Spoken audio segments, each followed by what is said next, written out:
Test, test. Yo, yo. Yo, yo, yo.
Yo, yo. Why not in voice? All right, come on, voice. Halfway through. I might do.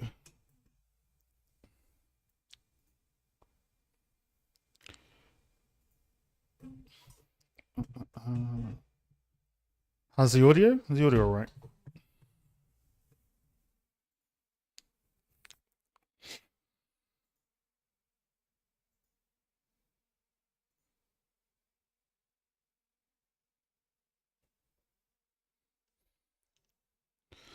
Might be a bit low. Okay, there we go. Test, test, test, test.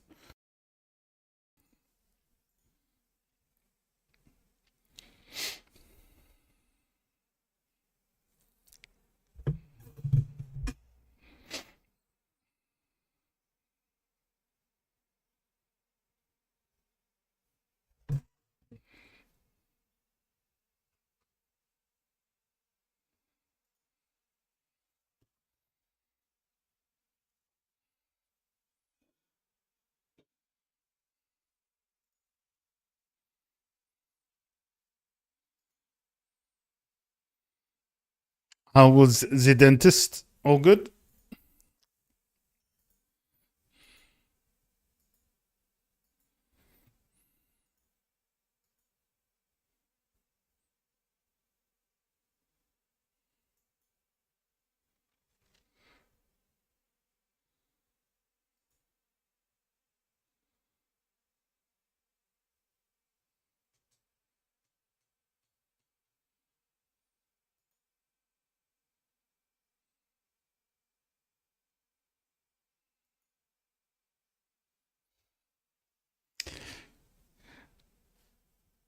I need a donation goal. Get Leah teeth back. 100 per teeth. That's good.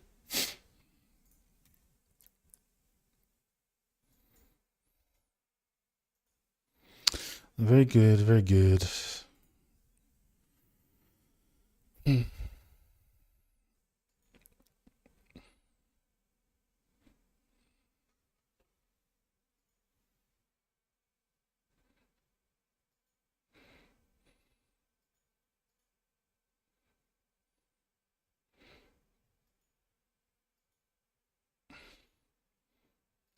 What? Wait, what? The mirror app is so scuffed. It keeps asking to update and then it resets everything.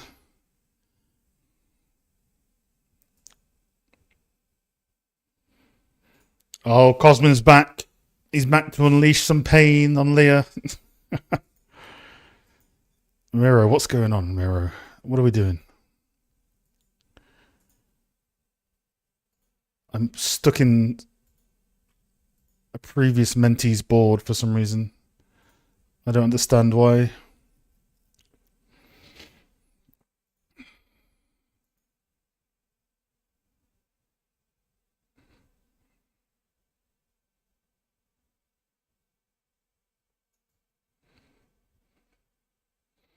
Do we get to ban someone?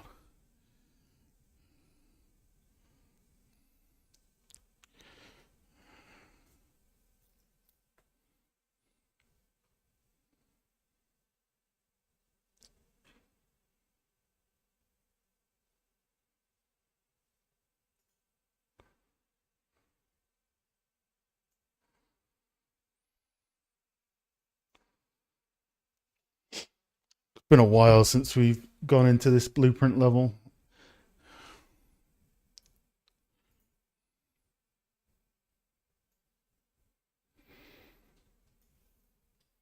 Hey Vishal, how you doing? And welcome to stream.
How's everybody's Thursday going along?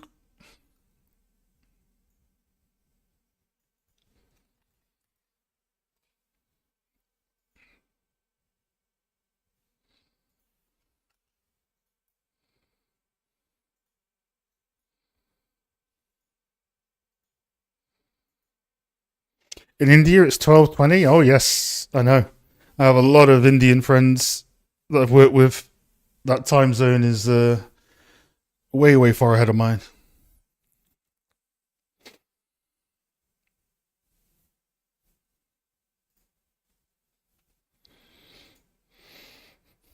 Can't wake me up at 4 a.m. Yeah, at least you're early. Wake you up early.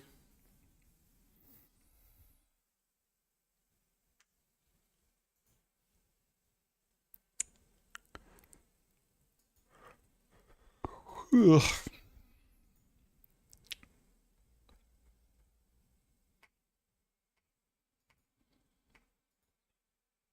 I see hearts. What's going on?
I need to get like a lamp.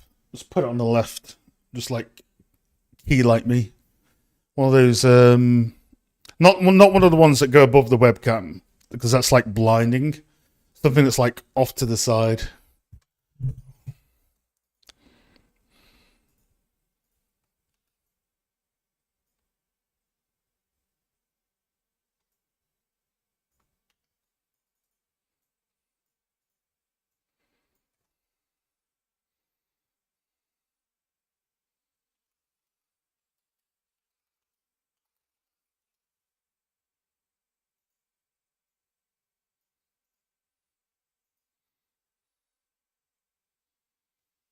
When will you make a video on the environment of the Black Myth game?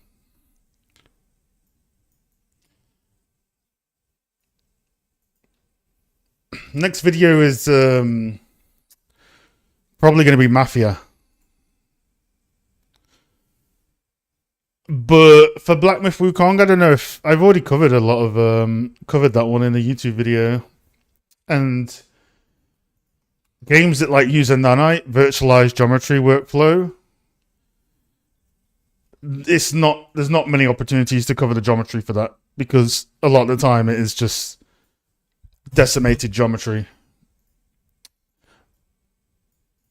So with those games, we look at more like the rendering side and the lighting and materials. But next game, at least, is going to be the Mafia one. Been playing through that.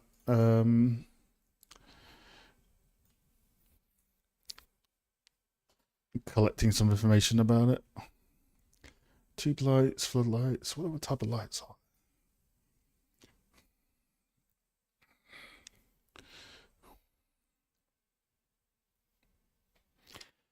Point light to the chest bone, you monster. That's some Iron Man level shit right there.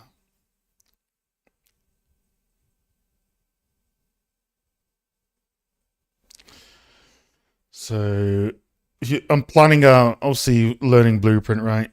I'm planning out a more technical portfolio piece for later in the year. So I want a Blueprint. I want some like the Asset Zoo stuff we did 2 weeks ago. But I'm figuring out like how to make a little blueprint that has 3 types of master blueprints or main blueprints that can flex between 3 levels, right?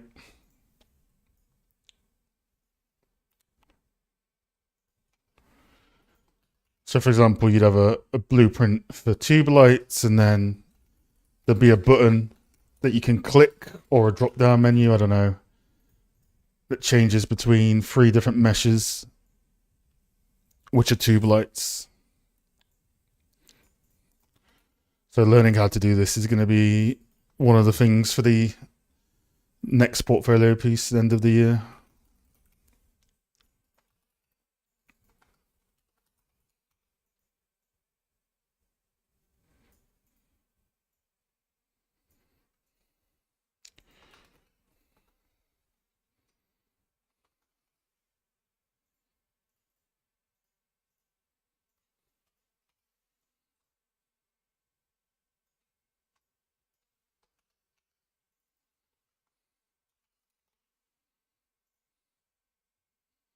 What is that face, Leah? Oh my god.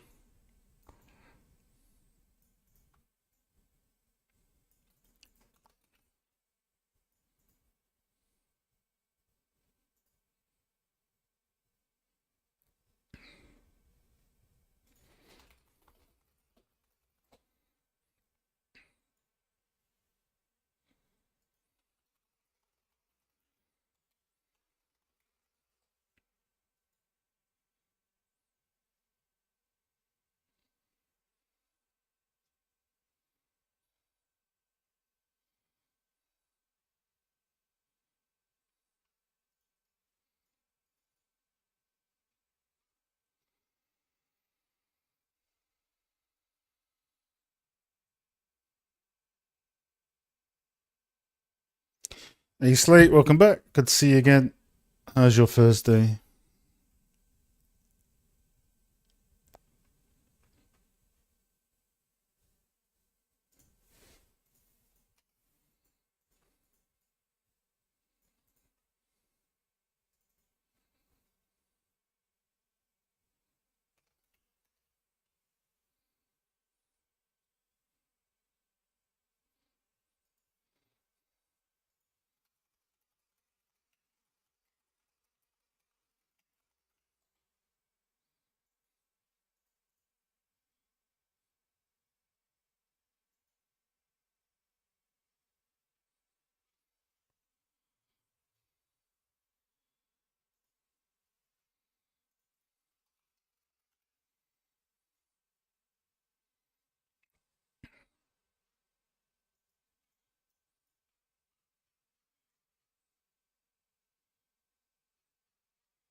I need some light meshes as well. I think Decagan probably have some good ones that I can practice with.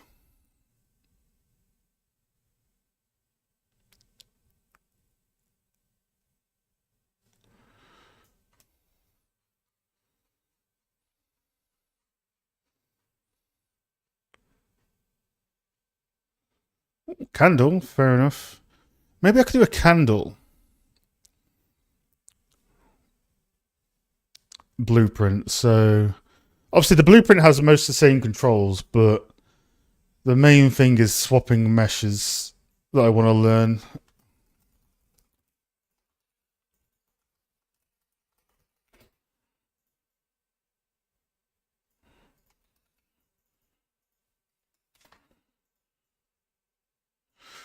Gonna start creating my first portfolio. Nice. Make sure to post it up in the community as well. That'd be cool to see.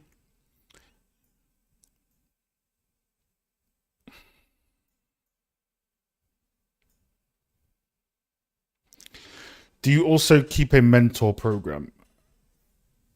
Oh, I do. So there's a few ways you can kind of get access to like additional guidance, right? One is just joining the Patreon. Inherently, that just yields a lot of results for £5 a month because there's just people on it. I'm on it. I'm most active on there. But in terms of lighting mentorships, I'm probably going to start those next year. But I do have a career mentorship, which again is but more for if you think your portfolio is ready and you want advice on something. But depending on the advice you want, most of the time I'd say just join the voice channel. And this is the Patreon, Discord, lots of content, Patreon videos, master talks, active community. Be careful of this one here. This one is a bit dodgy.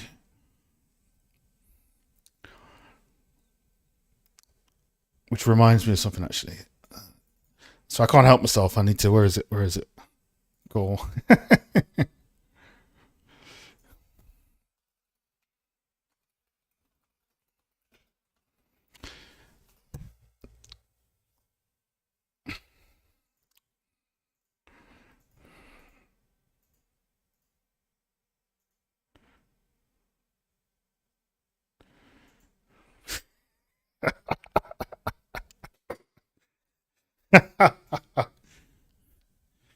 We got to bully someone else. No, no.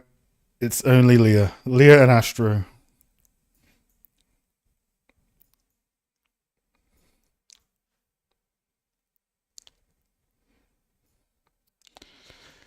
Oh, Slate, you should join the voice channels. You would, if you join the voice channel, I guarantee within 1 hour, you will want to bully Leah. You don't know, man. You just don't know.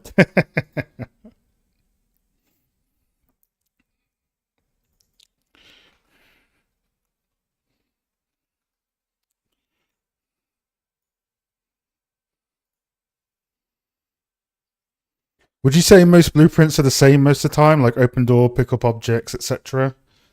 Um, I'm still relatively newish to blueprint, but there's lots of different blueprints. There's like construction ones, which is more what I'm doing, right? Which gives you uh, editor settings, not necessarily runtime settings. So like this sort of stuff. Versus there are blueprints for actual like triggering gameplay events and all that sort of jazz. So blueprint can be endless. Blueprints for UI, all sorts of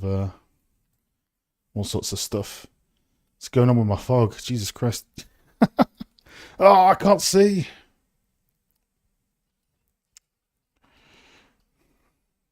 What's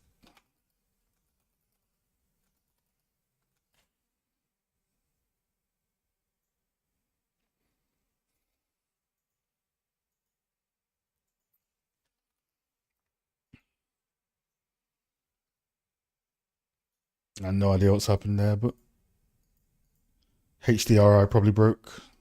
Let's go inside here.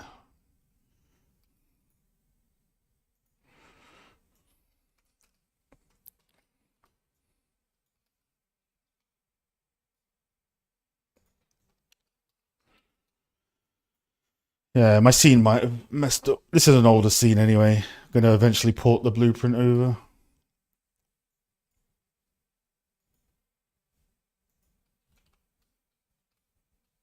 Ah, there we go. We're safe.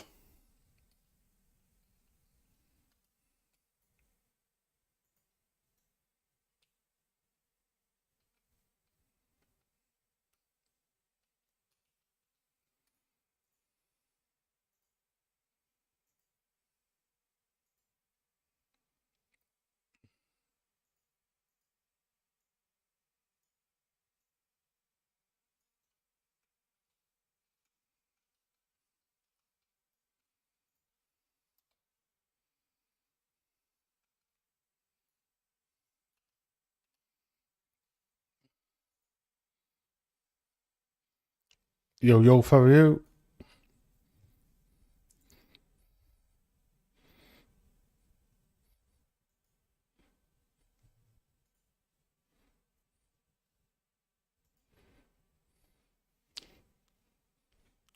So tube lights, floodlights,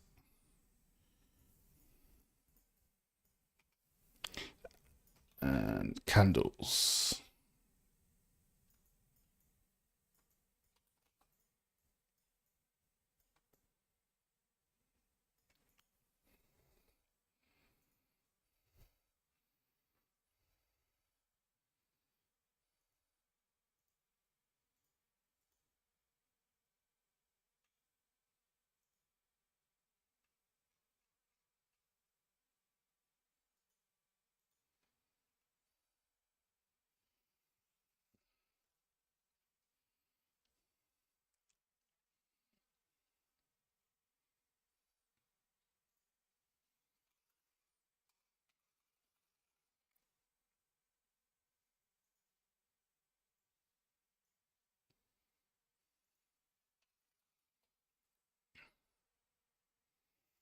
Oh, actually, maybe I can get them from here because I have some credits on this one.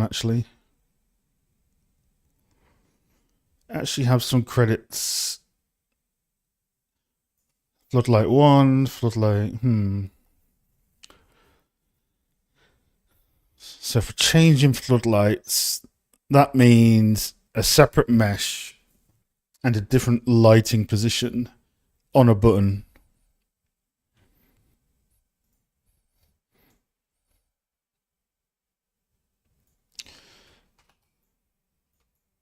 The easier thing might just be to have them in the content browser, but for learning purposes, having a button to swap them would be pretty cool.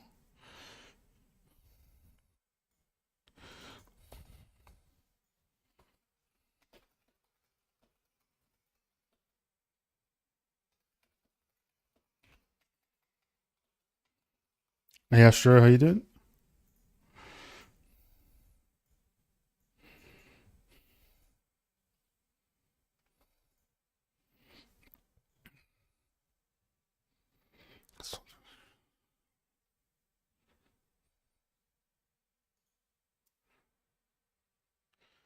What could we test it on?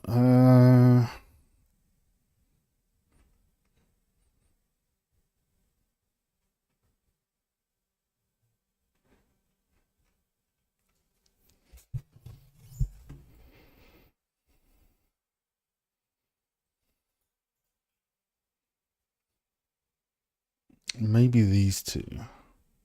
Oh, actually, no, this one.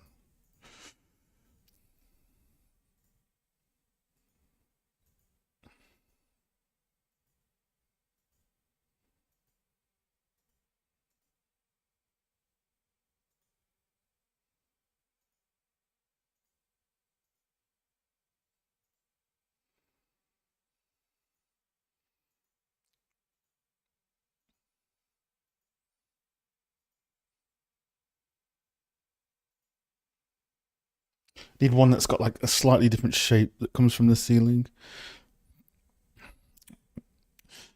Maybe that one.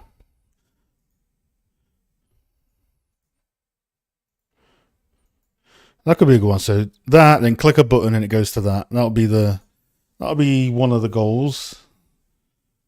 So that'll be interesting to figure out.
Oh my god, got my password.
No idea this will work, but let's try it.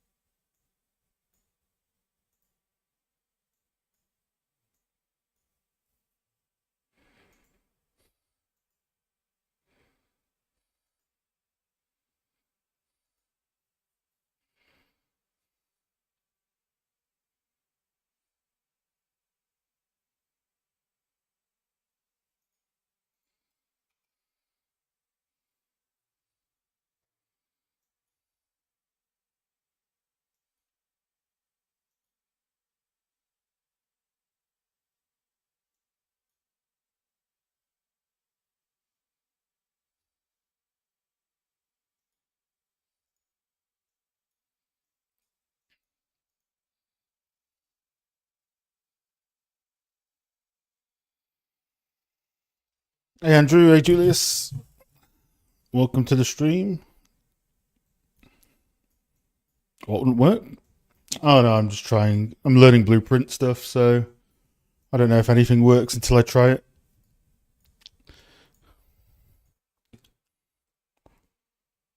How are your Thursdays going?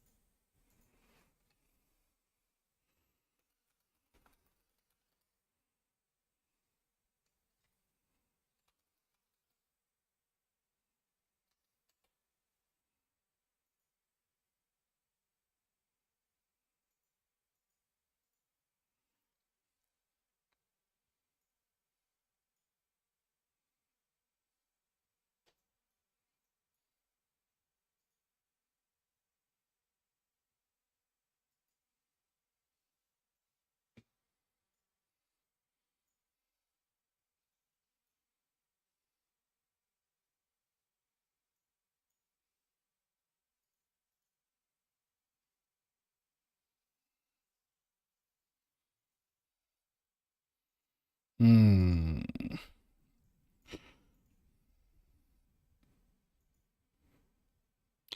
but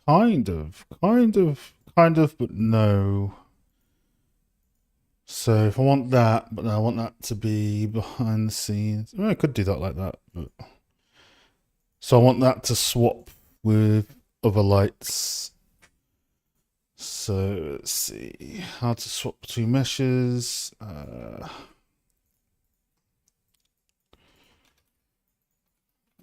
it be a tick box?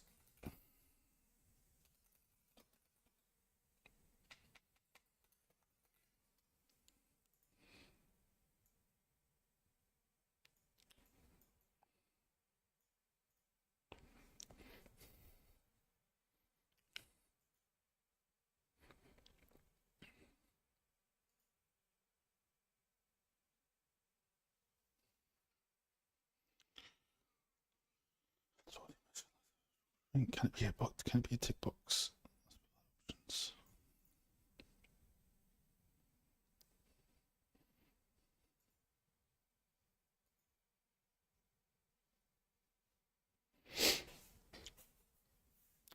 Nice color correction. Oh, this is a really old lighting scene, but it's all sky atmosphere and post process.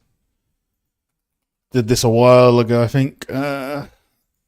Earlier in the year, it was this project. So we just relit it without any, just a directional light, skylight, and no local lights. But I'm using it as a test level for some blueprint stuff. Because eventually I want to release a technical piece that is like, here's some blueprints, here's some level tools.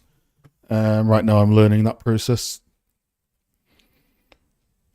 What's the learning curve for blueprints? There's lots of different types of blueprints, Julius. So this one I'm doing is more like an editor construction script that lighting artists would, use in a production environment simulation, right? Whereas you can make blueprints for tools, you can make blueprints for level events. Like if you walk near a light, it will turn on. So many different types, but I find it quite fun because it's visual, right? So if you look at sort of everything's visual, so you can't typo. Like it's hard. You can't typo some code or anything like that, right? So it's just a bunch of visual scripting and stuff like that. So I've been able to set this thing up pretty quickly within a few days' practice, but I want to keep adding to it. But yeah, I think it's pretty accessible to get a good grip of. Hey, Metal Gear, welcome back.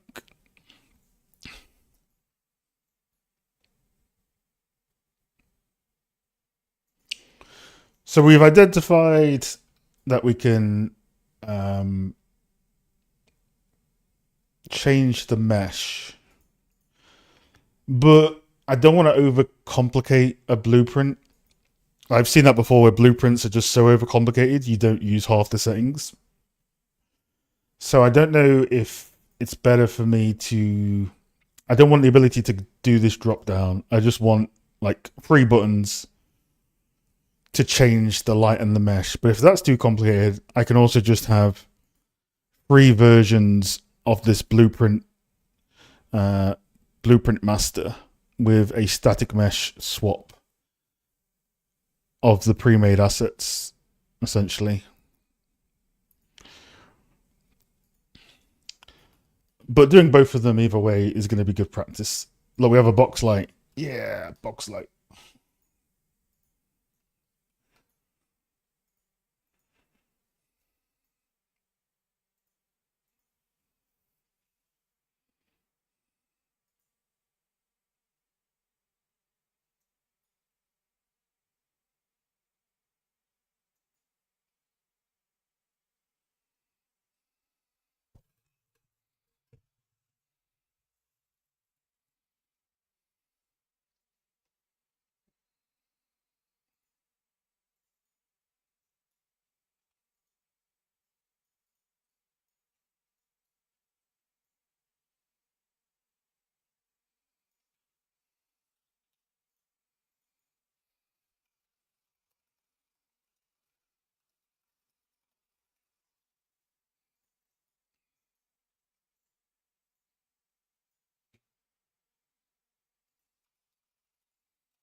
Use enumerations. I will have a look at that.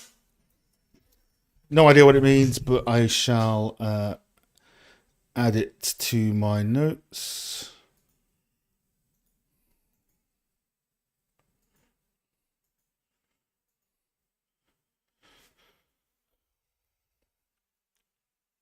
Enumeration assets. Cool. Okay, yeah. Just looking at it.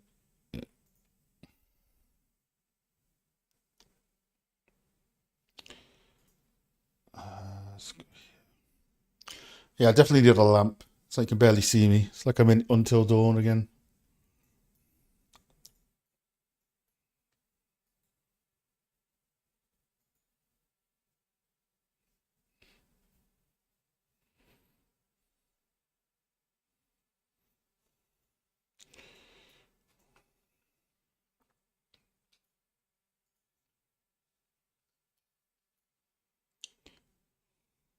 Cast light, ascend floodlight. Blueprint, assemble.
No, this is a an asset pack from I think it's Fresh Scan. I think it's a photo, might be a photogrammetry pack. I think.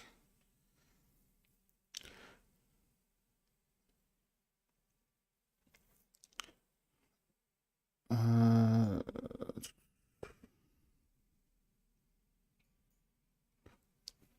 yeah, I don't really model much nowadays. We have a medieval tavern project on the go, but with 2 hours a week, it's a long term project. So we kind of mix and match on these Thursdays. But what about you, Andrew? What sort of stuff do you do? You work in code, art? Tell me a bit about you.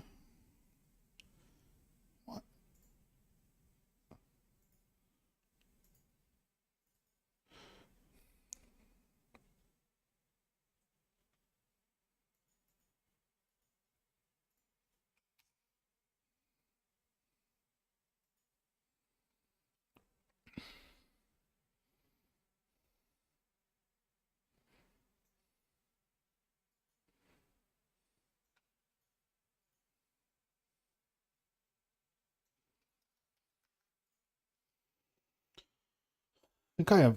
Oh, that's interesting. It turns it off anyway, but it's interesting that it resets the cone angle. But it is off, so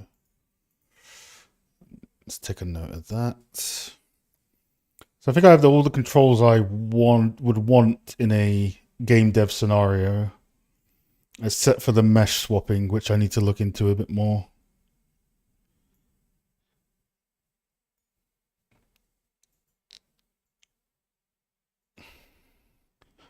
So let's change the terminology of this. So this is a BP floodlight, because this would be responsible for all floodlights in the game. Which means if we have a child, we would want to be able to change the mesh there, not on the parent level.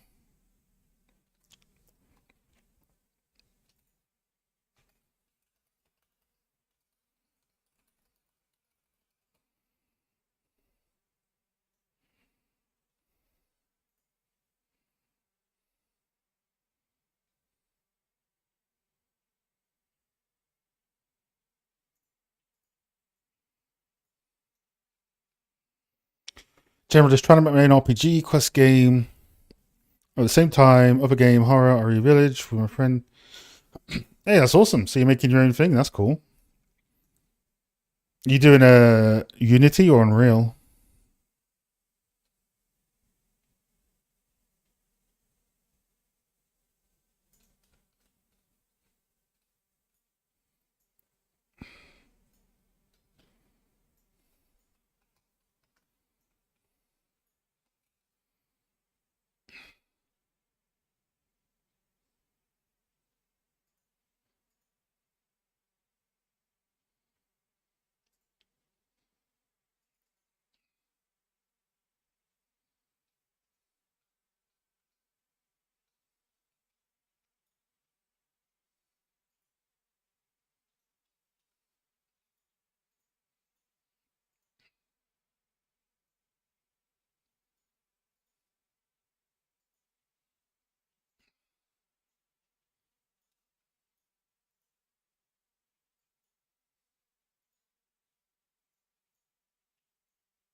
Oh, okay. So I think I could do this a lot easier than what I was trying to do because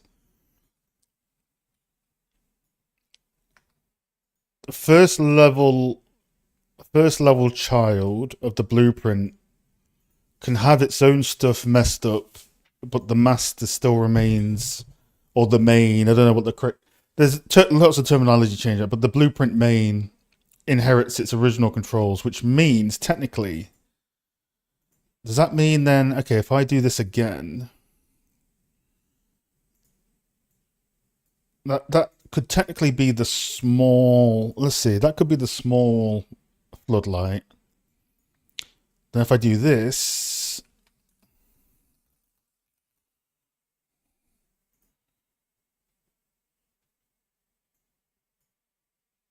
and then I go to that child.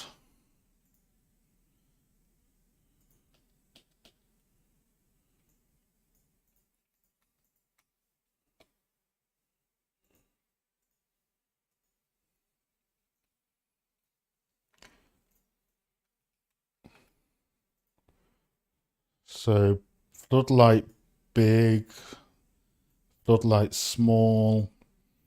The original master is intact with the base controls. I think it's probably a lot easier than what I was going to do then. I guess the only thing now is if I wanted to have a tick box for each one, I could swap the lighting. But okay, so I can just do that with one level of every blueprint. So level one, and then 3 child variants with different meshes. Okay, that might be the way to do it then. Okay, cool. Unreal, but I don't use Lumen, Nanite, all this fancy stuff. 4060, can't use it. Oh, that's cool. Yeah, you don't need to. You could use you can make stuff look very good without Nanite and Lumen for less of the headache, right? So you could use baked lighting or dynamic lighting, non-Lumen, um, screen spaced solutions. Baked lighting, pretty cheap compared to dynamic, so you're not really missing out much by doing that. It's actually a pretty clever idea.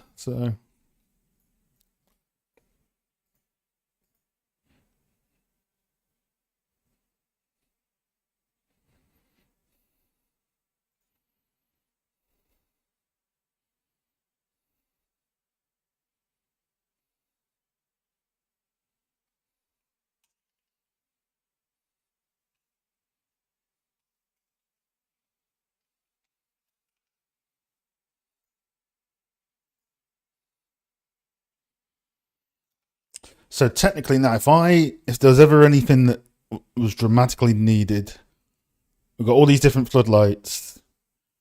I could go into this, and I could technically override. remove or add a setting. What's the setting we could add? I've added most of the settings, to be honest. Inner cone, cast shadows. Set ray trace shadows. Maybe something like that. They were adding that last minute for whatever reason. We've got all our lights in the game.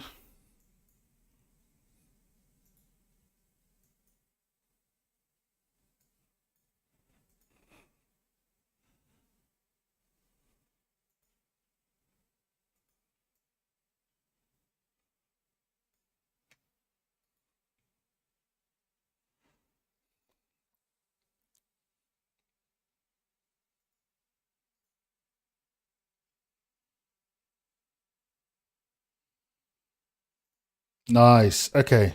That's what we're gonna do then. I think we figured it out. So that we've figured out. This one is 50-50 because it doesn't matter that much. So now we know what to do with those. Nice, nice. It's easier most of the time, more convenient. I can put it on the chart, so on premise like you were. Designers love that. Yeah, so Andrew, basically what I'm doing is trying to get away of the mantra of, I would say it's a bad practice in lighting to, let's say this, right? You got this big lamppost. If you were to do this, right? So you start lighting it in the world and just placing the light in front of it for the source.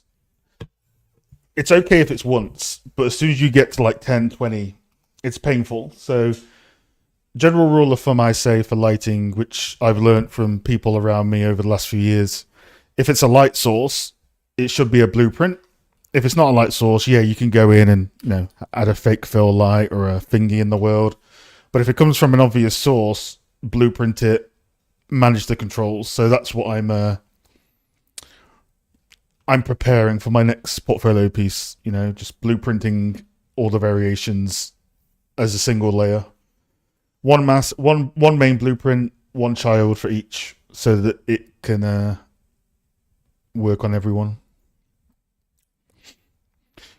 Welcome, Via. Happy Thursday. How are you? Good to see you again. I'll remind you, I'm going to shill. We do have a donation goal to kick clear from the Discord.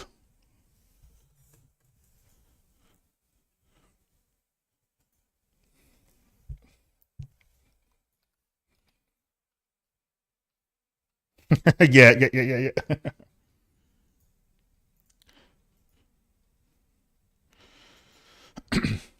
So I could technically have one blueprint for every light, but I'm not going to do that because if it ever breaks, all your lights in the game will be broken. So I'm actually going to have 3 main blueprints: candles, floodlights, and tube lights. And each one of those is going to have one child each, where you swap the meshes. Now Leah's here. Look. They're all chilling in here. I'm letting them chill for once. I'm letting them chill. But look, see, just donate. Just donate. I'll do it. I'm kidding. Although I have been testing the goal donate for a reason, right? So in the future, I might tie that goal into Patreon codes, so you can get a month of access. We might do that sort of thing, right? So.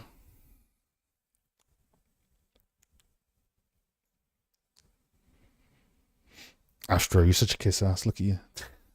You're the bulliest bully of them all.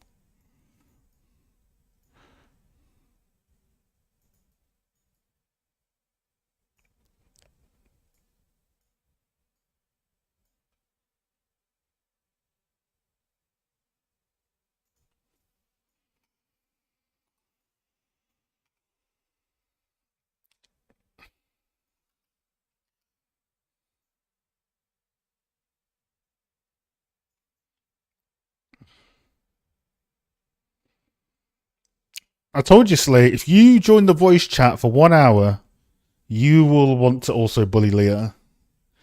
People don't know. They don't know. They're on The Voice, they know, but people don't know.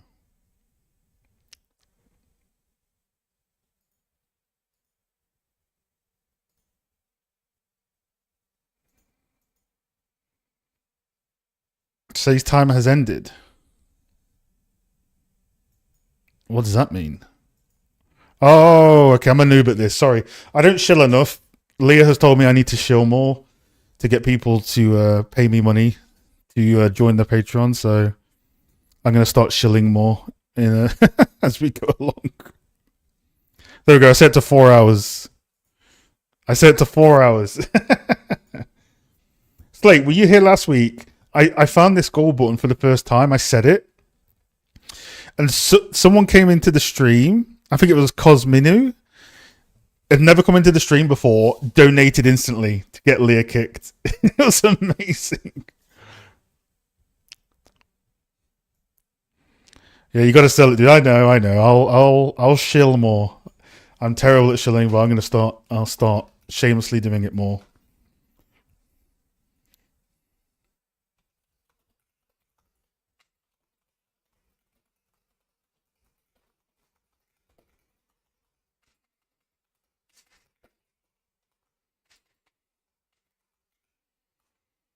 No, I think it was at the usual time last week.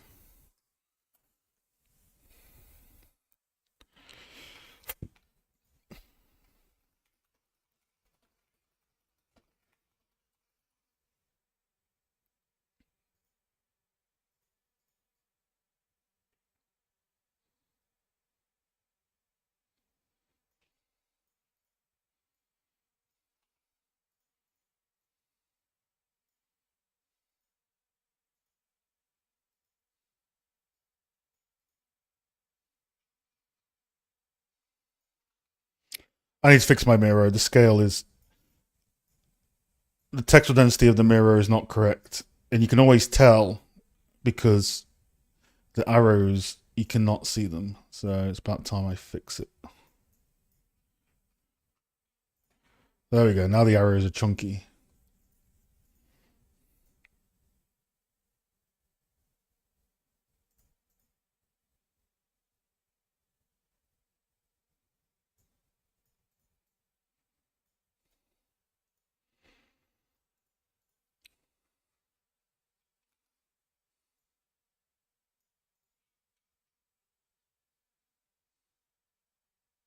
Let's catch up on the chat. Been checking out Paul Papera and Mike Nash's. Oh yeah, dude. Rest in peace to those guys as well. They were amazing. Such a shame. But yeah, their work is so legendary. It's great to look at. Yeah, Miro texel density. If you ever draw an arrow on Miro and you can't see it, it means your texel density in Miro is off.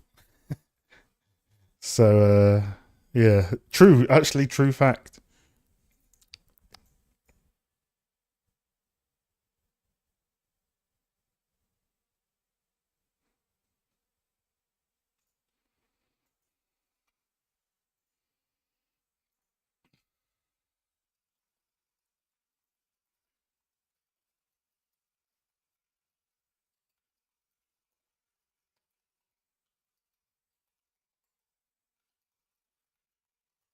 Elliot right now, yeah.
I think my favorite part is using cables. Yeah, he did like a lot of the concept design sculpts for Horizon, right?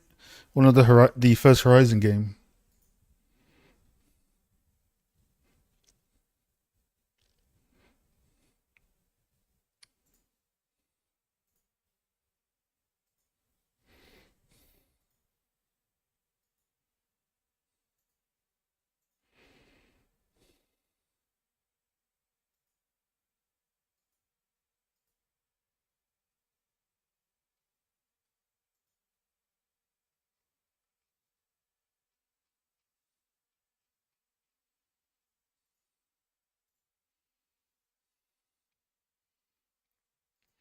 Oh, it doesn't link to the season 6.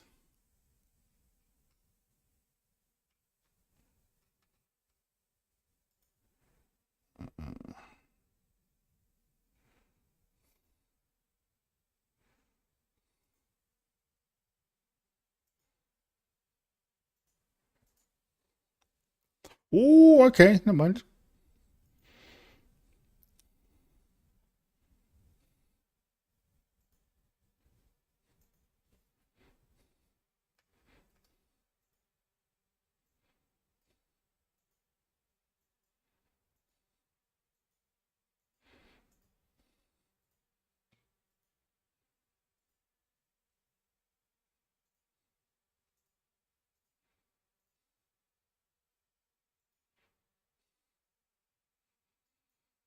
Yeah, that's what I thought. A lot of the mech design. Yeah, yeah.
Right.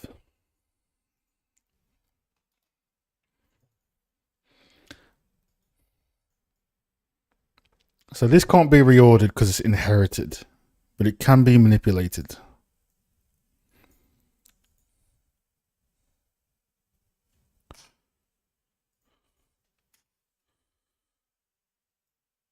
The original mesh also can't be.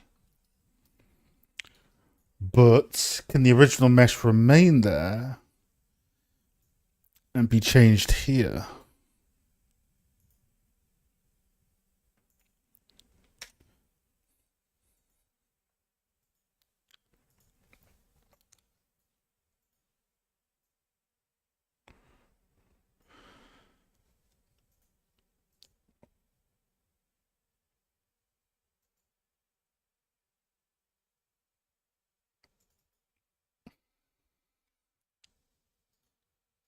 Okay, I get it. So the slots can't change, but the thing within the slots can, which means if I ever wanted to have an area light, I would have to add one here and hide it. So it's about swapping the mesh that is currently there. Okay, that makes sense.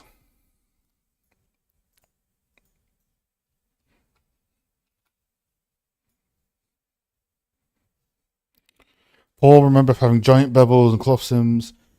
Yes, he did all like the crazy sci-fi crane thingy-majigs, right?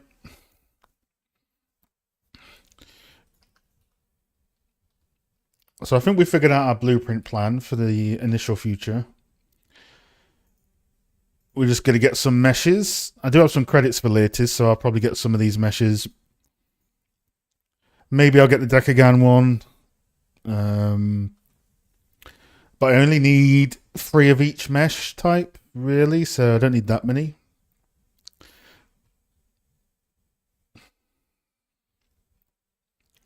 But what I do need to do, I need to move the blueprint over to the other project where the asset zoo is. Because we have 3 types of lighting on the asset zoo, so.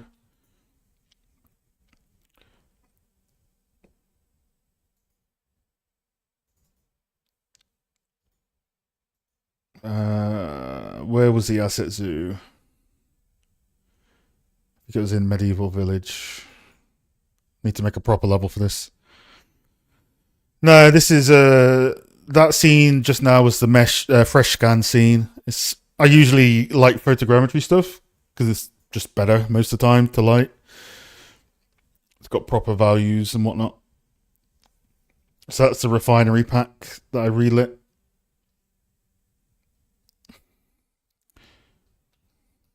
But I'm going to consolidate everything into one project soon anyway.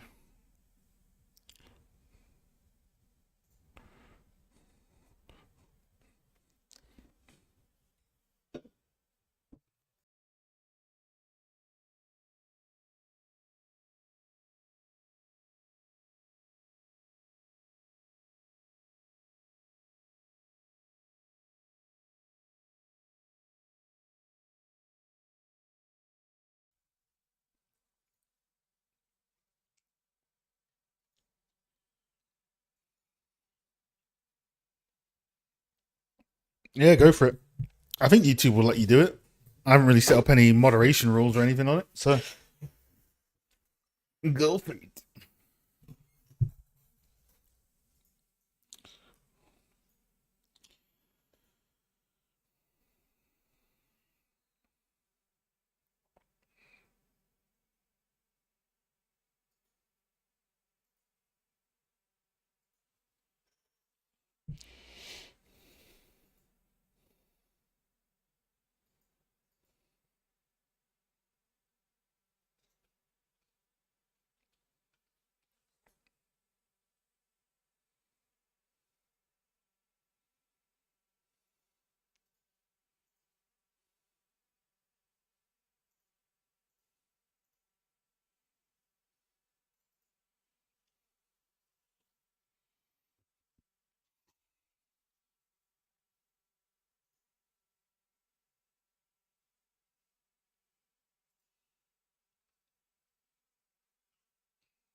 Let's check my settings on here.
Probably best sci-fi always. I don't think YouTube. Oh, I already know which one that is. Yeah, if it's from Paul. Yeah, that scene was crazy.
Yeah, the moon and atmosphere is crazy.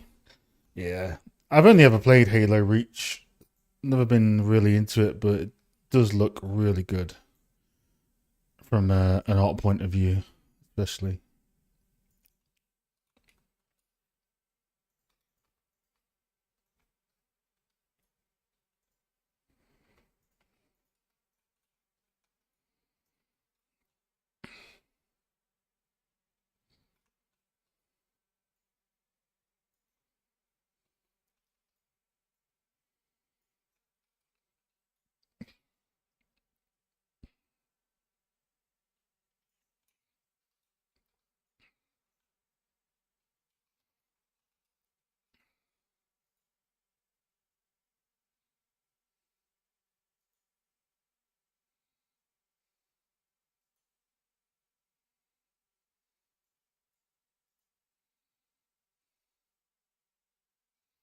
Oh.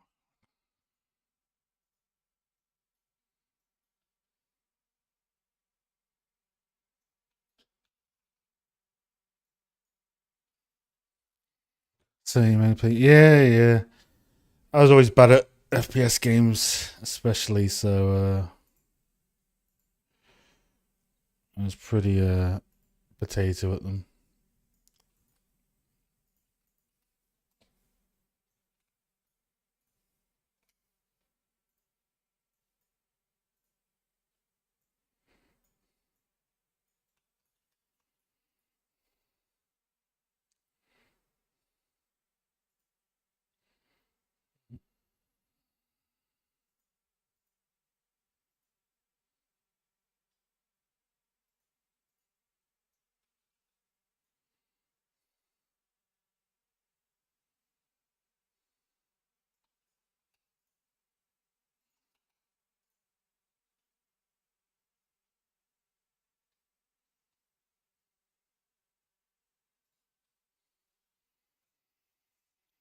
Played Half Life 2.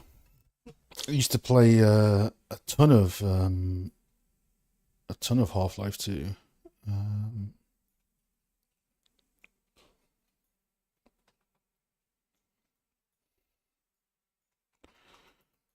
uh,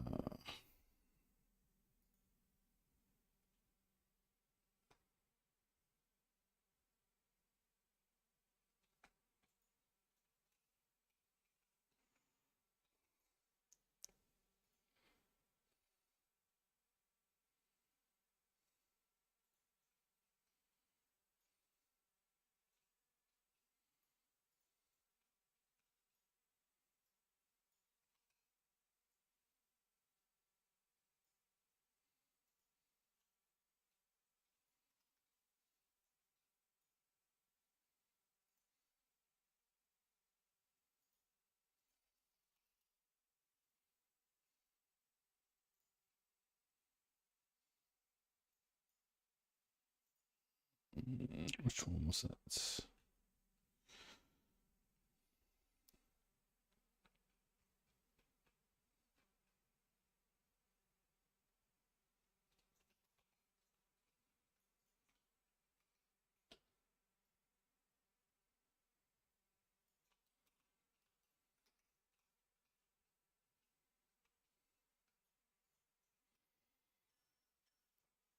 Blackberry for cognitive incapacity. True.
Did a bit video. Thanks for popping by.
No, I probably shouldn't do that. I think it's a good practice to add new slots into the child without being in the main. Now that I think about it. Which means if something has more than 2 light sources, it would need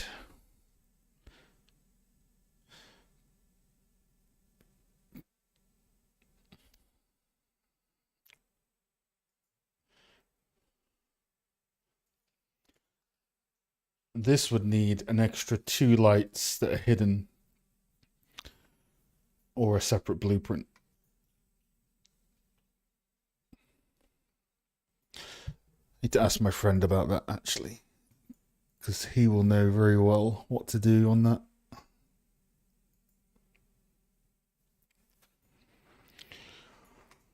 Cool. Well, I think we've answered our main question today of how to do the same blueprint with different meshes, which is big stage unlocked. And here we have our asset zoo, which we'll put the blueprints in with 3 times of day.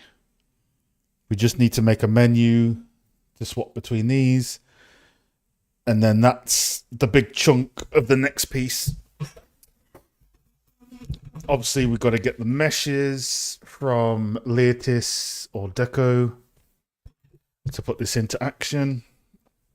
And yeah, it should be good.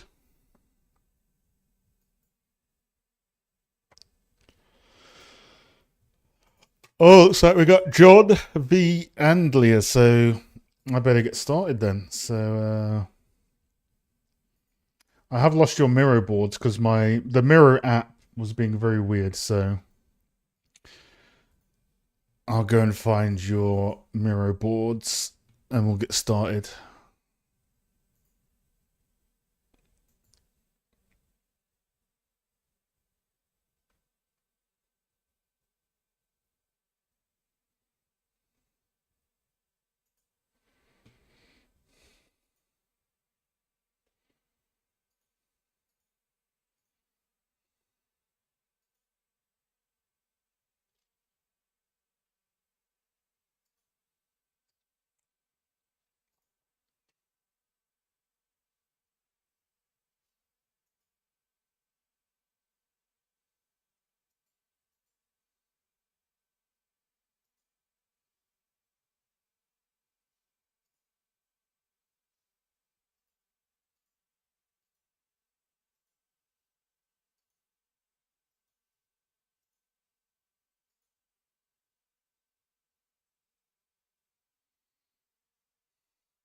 Why are you not loading in the app? What's going on, Miro? So scuffed.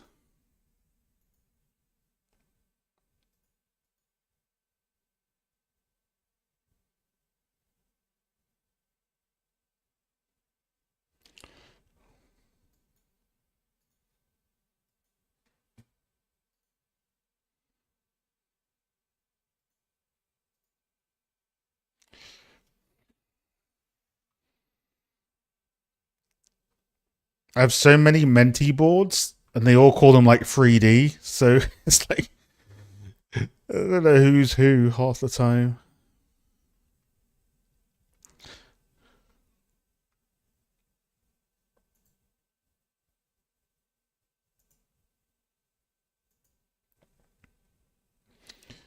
Nah, fuck it.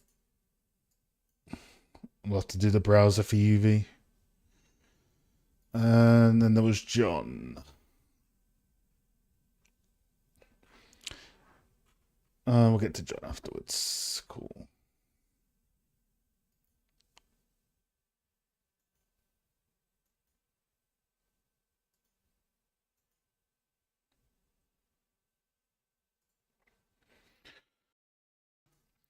Right. Give me a sec. I need to swap headsets.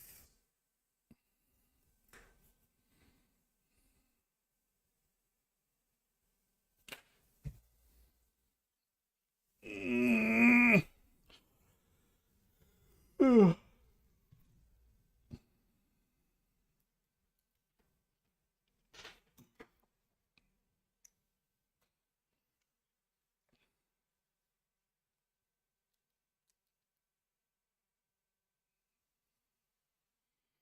Unmute desktop audio.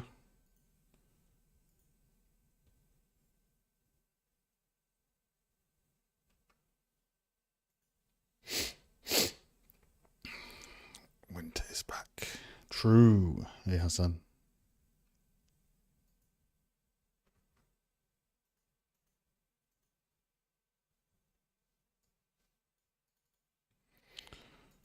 Pro wireless. Yeti.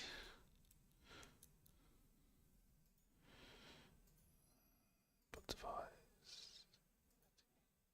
Test. Yep.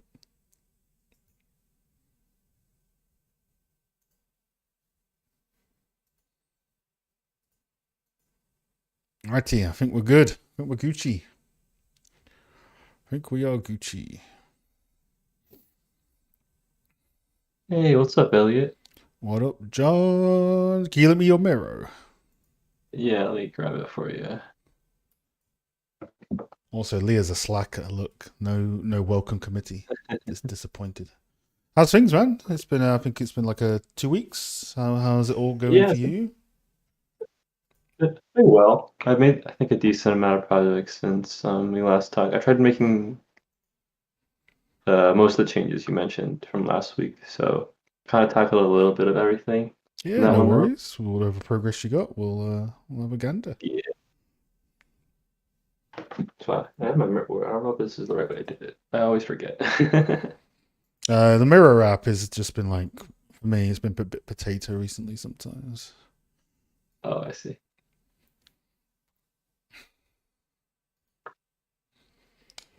Coolio. So yeah, cool. Take us through like so you know what was if I looked before, it was like some color variation, edge decals, working on this Yes. corner of your environment as the proof of concept, and then you got a before after here. So tell us what you've kind of done since the last one.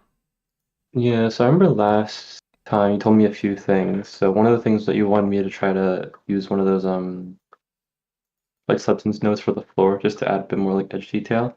So I tried to play around with a pre-made one. Just trying a little more edge detail. Try to fit with the actual like stone stairs here. Mm-hmm. So I got like a bit more of a bevel. I still think Yeah, I I see could it. probably push it a little bit, but still finagling with the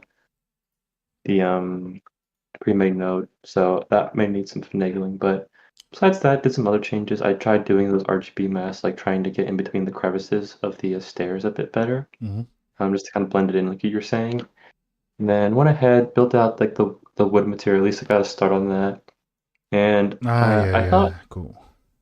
and then I was thinking of how I wanted to kind of approach the remaining of the wood in my scene because I wanted it to look consistent. So I decided that for like the railing and things, I would try to use the same like color map. But and you just use the trim sheet as a normal map to get like the big beveled edges along those. Mm-hmm. So I'm using a combination of both for those how I'm approaching it. And then for like the green part of the wood, I'm just basically in Designer, I just have a green variation Yep. of the texture. So that's how I'm approaching that. And then I think I made some shader related changes to how I'm like doing my RGB mask. So like I think I got updated like how like curvature reacts. So you can kind of see there's a bit different color. And then I also built the shader for like the wood splintering for the wood in the background. I think the alpha mask I'm using for the splintering, because how I'm doing is I'm basically just tiling it across the pillar and changing it in the shader how much I want to be there. Mm. I think I can Yeah. do some changes with like making it a bit better the mask just so it feels more natural. But I went ahead and did that, and then got started with some foliage, nothing too crazy. Foliage isn't my strongest point, so I always procrastinate it, Mm-hmm. to be honest. Um, so I did that, and then yeah, those are the main things. I think those are the biggest changes. Um, Cool. and I had these Pringle chips on the floor. Nice. So just some extra of these. So that's the main part. So a little bit of everything, I think. Just trying to like bring the whole like little corner like one level up. But yeah, Yeah, nothing really great changed. stuff. For some reason, I can't edit, or I used to be able to edit and leave stuff on your board, but I've lost all permissions. Did I've got I? a feeling Miro like scummed it out and says I can't edit No, certain in my boards. thing I it have says you editing can edit control it. on Leah's, but I can't even request editing, which is crazy. It does say you're an editor on my side.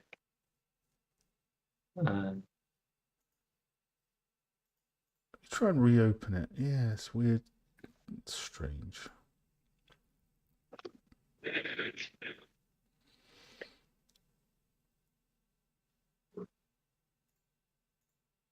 Oh, it's just not even opening on the app. It's just full on balked. There we go. Oh, okay. Now I can edit. See, this is the Miro app is scuffed, man. Cool. So yeah, really good work on the changes. I can already see the differences. I'm just gonna A/B between these. It's been a while.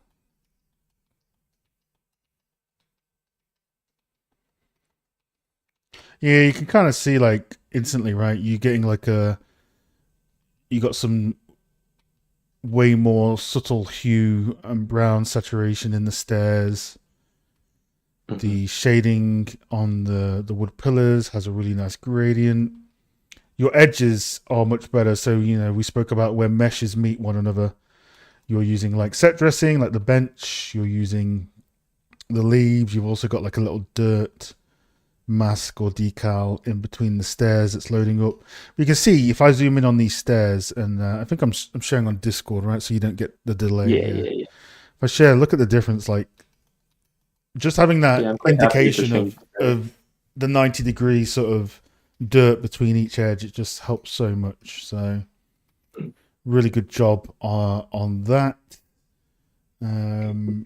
This will be interesting because you've got these stone tiles that kind of just look sort of placed on top of this bit. So figuring out how you can make that look a bit more natural will be key. Maybe the tiles need to be a bit chunkier on the edges, or you need to come up with some sort of edge that ties in this right, transitions it nicely. You kind of see it kind of Yeah. just goes up straight into a tile, and then Yeah, I think what it's I'll do is I'll use the other meshes to the left side and just have those like stacked on top of the stone is Mhm. what I'm thinking. That's what I've been seeing. So that's my plan for that. Because yeah, I noticed that like yeah, this is a bit funky. That's all good. Uh, that's cool. Nice. Obviously, I'll ignore the floor tiles, but you can kind of see already, right? This is why picking a corner is good. You can see the difference between like the stairs, which has that chunky stylization in now, and the gradients, and the floor, which kind of is like a first pass sort of flat sort of look, right? So as soon as that floor becomes in a similar art style to this, maybe even the scale of these as well, right? Maybe the scale is too small, so maybe having larger tiles would be pretty good as well. But it depends on how this looks once you get that sort of stylization in from the stairs, right? So Do you think the main thing is just like getting like a more like chunkier like bevel is the idea? yeah, because you can tell that this is one phase behind the stairs, which it is anyway because you've been working on the stair area. So you want to get this sort of chunky bevelness in these stones. I mean, it is small in the concept, but yeah. So probably keeping that style, but get the same art direction of that. So just essentially, it should be pretty easy. Just take what you've done. Uh, so transfer this style of stone to the floor. So you got, you know what I mean, the big bevels, the chunky edge chips, and all that sort of stuff. Just transition that over to your tiling texture. I see. Okay, I gotta figure out that because for the stairs I sculpted those, so I gotta try to figure out how to do that better in Substance. Yeah, probably more dramatic height information, more dramatic chipping of edges. There are also workflows where you can sculpt the blocks and then finish them off in Designer. You know, the hybrid workflow. There's workflows where you can do it in ZBrush and bring it into Painter. There are quite a lot of ways to do it. So if you're pure, I know you said you want to learn Designer more and you want to force yourself to do it for the floor. So if you run out of ways to do that with Designer, there are other methods that you can bring. You can bring it into Designer at a different stage, right, later on in the sculpting process and whatnot. Yeah. That's no major issue. I don't think that will honestly take too long to figure out. I like the wood splints. Maybe a bit needs to be a bit more of it happening because it kind of pokes up a little bit here. But I was thinking maybe more like it starts to like go up a little bit more in like a gradient style towards like this part of the lower part of the wood pillar. So maybe just lift it up a little bit more. Okay. On there as well.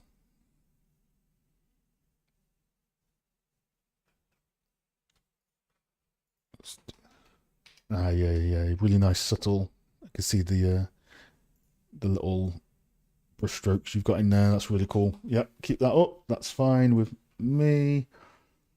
Again, think about how this transitions in. So I think just like either knock a block into the pillar or see if you can come up with something and make it quite good. Yeah. This is cool. What does that green bit look like in the reference? I think you probably want to have. So when I look at the reference, there's more of a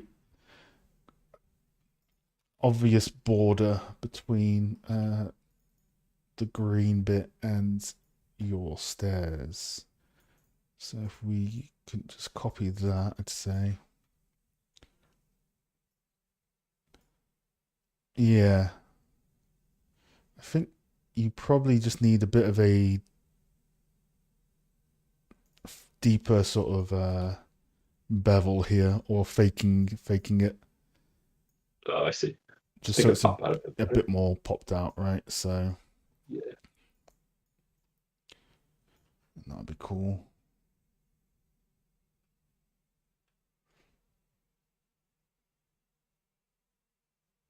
Yeah, cool.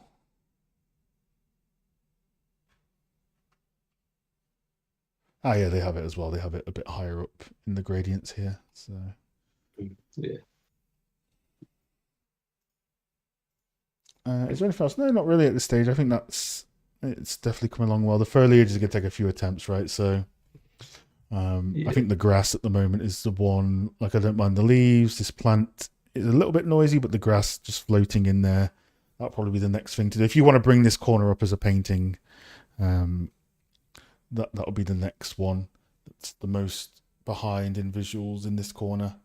Probably that and the pots, right? So Yeah. maybe you can add like something in this corner here that has like a plant or something. Help break up the eye a bit more on things. Cool. No, I think that's about good. Otherwise,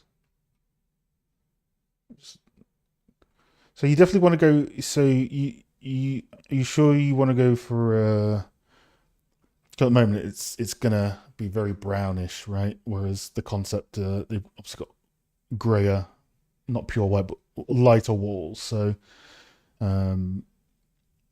is that a direction you want to go on purpose, or what was your kind of rationale? Because obviously, a lot of your textures are much more in the brown hue versus these are in the white and grey hue.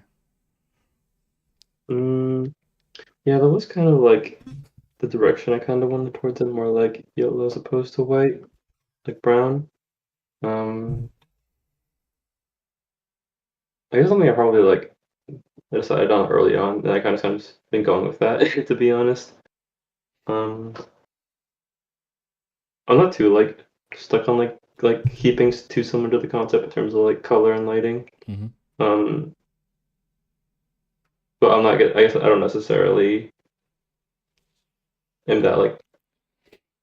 Mm, I guess I'm not too sure.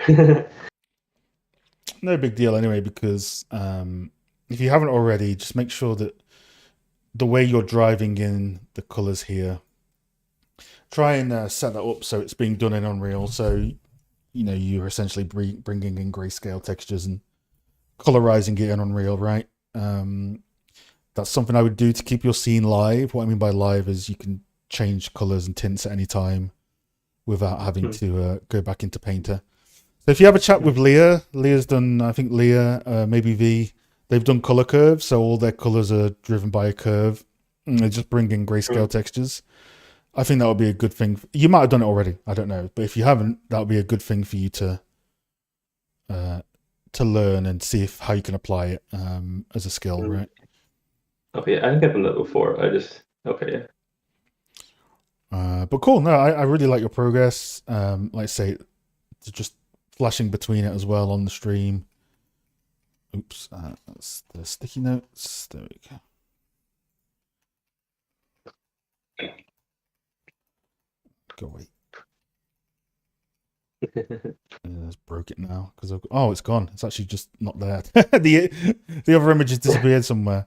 But yeah, just A being between it. It's really nice improvements. I would just try and at some point just try and get the lighting to you've got this nice sort of in the concept this strong like light shadow that comes across just for this corner at least. Just try and get some shadow going on. There's like not really any shadows at the moment in this corner, so just for working purposes, just tilt your directional light a little bit and try and get some shadow read on the floor, and all that jazz.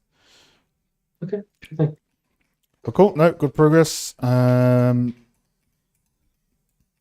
Yeah, keep adding in, keep set dressing in corners, get the floor texture worked on. See if you can add some shader control for the colors of your walls and floors. Then that will give you the ability to have maybe, instead of having a brown floor, it's lighter in color, and then the walls are darker brown. So then you get the contrast between those two as well. Okay, yeah.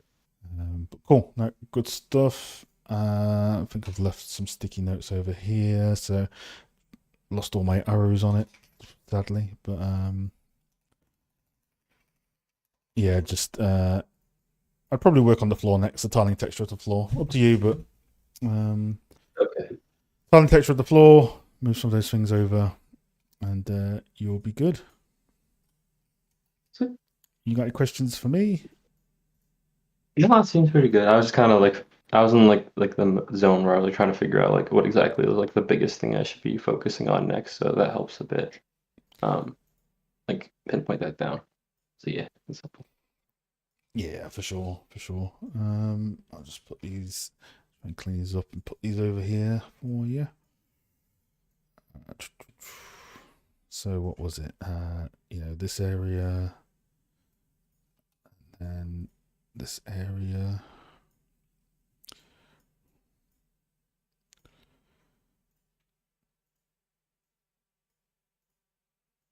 And then it was a bit more obvious, higher gradient from splintering on there. Probably add plant / pot here, question mark. Like, these aren't things you have to do. These are things that you could do, right? Some more than others that I would highly recommend, like the transitioning between between this sort of stuff. So, my mouse is going crazy. Ugh. Well, cool. No, good stuff. Nice one. Looking forward to seeing where it comes from next time as well. Sweet, yeah. Yeah, I messed your board up a bit. The text has gone, sorry. So you can just realign that and you'll be good. No, it's good. It's good. Sweet. But no, you're doing everything right. So, like I say, focusing on this corner is a good strategy. Once this corner's ready to go, you come back out with the camera, and you've got everything solved for how to do the rest of the areas, right? So Yeah. it's looking, yeah, it's starting to look really nice with the storytelling and the transitions. So yeah, cool, man. Keep it up. All right, sweet. Thank you. Yeah, good. All right, Good to see you see you again. See you later. in a bit. All right, see you in a bit. Bye. Mirror has been very, very strange today. That's all I'm going to say.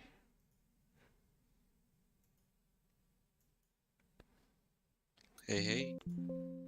There he is. How are we doing, V? Yeah, doing well. Oh, I need to turn you up. Well, actually, no, you need to turn yourself up because you're on 140%. Oh, okay. Can you hear me now? There we go. That's a bit better. Okay. See if I can get your mirror up if it will behave. What's happening to the mirror? It's been weird, and every time I load it up, it says relaunch. There's an update. It's like, what, 10 updates a day? No way. Well, huh. You use a mirror app, right? Yeah. It's like I click on your board, it doesn't offer to take me to the app, but on the other boards it did. So, but I need edit access, and I don't know the best way to open it on here. Unless you remember the name of your board.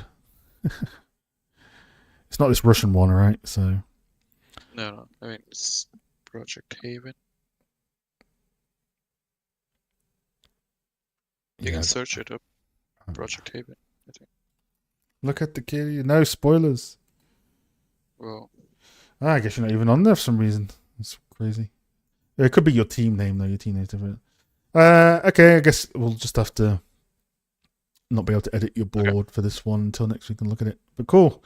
So yeah, to remind us in the stream where it was at, what you've been doing, what your feedback was, and all that sort of stuff. yeah, so this week I gathered some reference and like trying to break down how am I gonna add those details? Like, should I be adding that in the mask or like do that in the shader itself?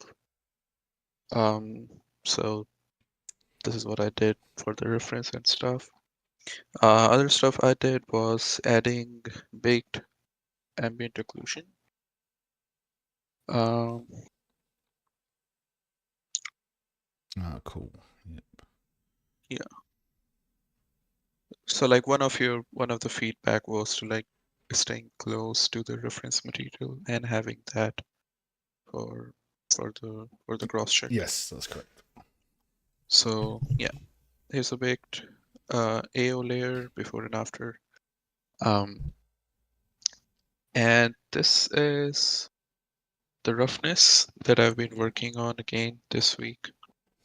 It's still not there entirely.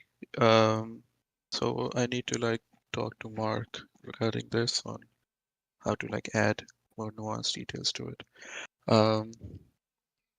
Currently all the roughness, in fact, all the material attributes are being driven by a variation mask.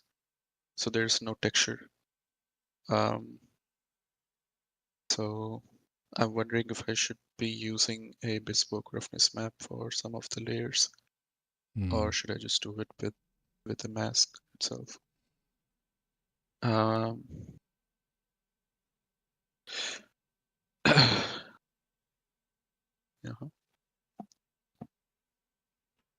And then this is the detail normal layer for the rust.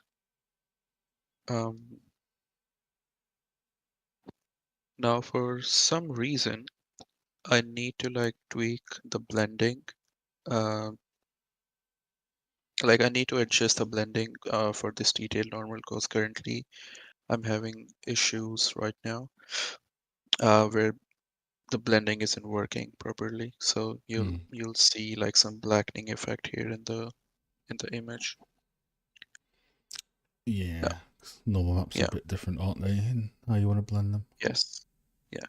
I still need to add I still need to do the other feedback that you gave me about these decals that should be in the background. and the rust and everything should be in the foreground. So that that that thing still needs to be implemented. I haven't touched that yet. Yeah. Reason being, like this decal sheet, this isn't a part of the material layers currently, so I'm making the material layers for my decals right now. That's why. Cool. Yep. Just looking at the two of them. What can I edit yet?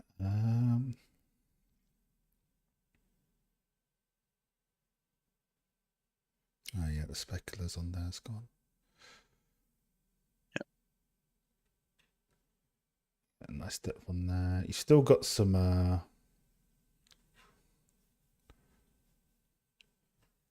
strange areas that are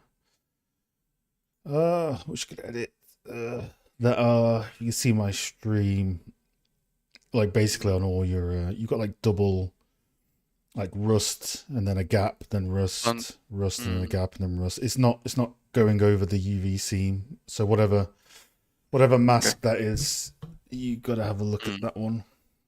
It's really here this one here. If I go up with the hand, this one is like needs breaking up a lot. Okay. All right. Definitely looking better though. I think probably look to maybe start wrapping it up soon, because some things are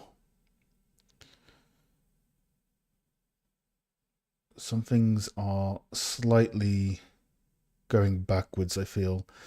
I think the paintwork on this one is better than this one, because in this one I see like the cloud noise thingy majig everywhere, whereas on here it's much more subtle. More so pronounced. Yeah, my two main notes would be like the rust maps don't seem to be going over the UV splits in these big areas, and some of them need like just a bit more love. It's not everywhere, it's mainly just like this big one and then here. Like this one, I know I pointed this one out a few weeks ago. This one is like the big offender, right? It's like just perfectly, it's like substance edge filter. But then over here, it's much better because it's like here, then it fades out. So you just need to break up the edges a bit. But yeah, I do feel like looking at the albedo, the base paint albedo has gone a little bit flatter. So just be careful on that one. Oh, actually, the reason is that the variation mask that I'm using in the before picture is different than the after one. So maybe it's a mask that that I went overboard with, and let me see if I can log in somehow on the browser. Okay. Okay. God, that was my password. You know when you auto log into something for years and it's like, oh, we need a password. It's like, what? It's like, what password? Oh, I'm getting the same bug with yours now. What the hell? See if I can refresh it. There we go. Oh no, wait, what? I just refreshed your board and it put me into John's. What's going on? What is this multiverse? Oh, V, your project's changed so much. What is going on? Mirror is just like super scuffed today. Now it loads in the app. I blame John. John's board broke everything.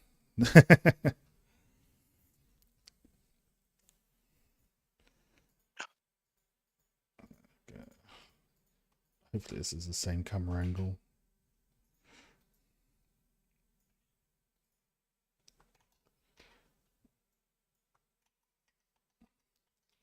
Yeah, so if I do this, Ryan, you just you look at it like maybe from my camera distance here. You see how you have like, do you see how you're losing, like it's like you're losing a little bit of gradient and Yeah. roughness almost Yes. in the base paint. It feels lighter Yeah, in yeah, yeah. areas. I can see that. Hmm. So that would be my main notes. Just the rust up here, like these things. These things are killers, right? These things, because it's especially here, right? It's like rust. Then you see it's perfectly Yeah. in the middle. I wonder if it's my UV unwrap, which is not perfect. Or depending on how you're doing the rust, maybe I don't know, like the using. Well, if you're painting over it in paint, it should paint I'm over the using seams. UV borders. Oh, maybe the Oh, that's probably what it is. That's probably what it is then. Yeah. UV rust.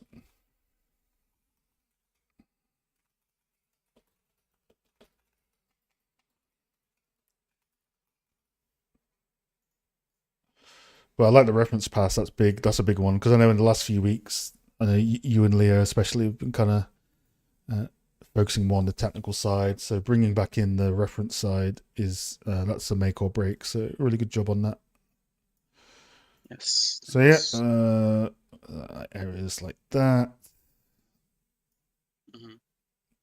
Yeah, it's the. I'll fix that now. Okay. Oh, I'm using that's your old one, right? That's your new one. Okay, and No, this then albedo seems. Speaking of, wait, let me post a picture. 0.2.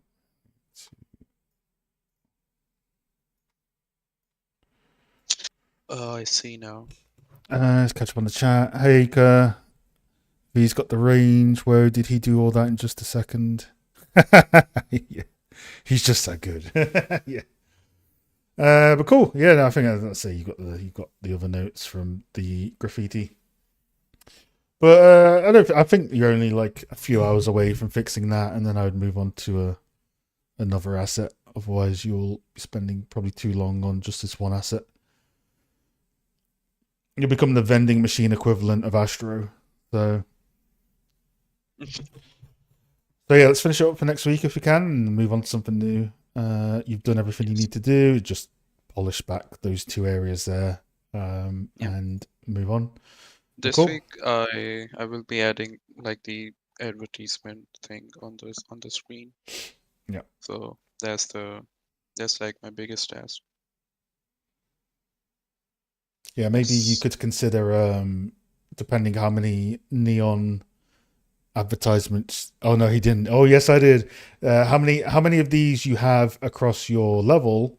You might want to consider maybe putting them all on one texture for the future. Yes. Yeah.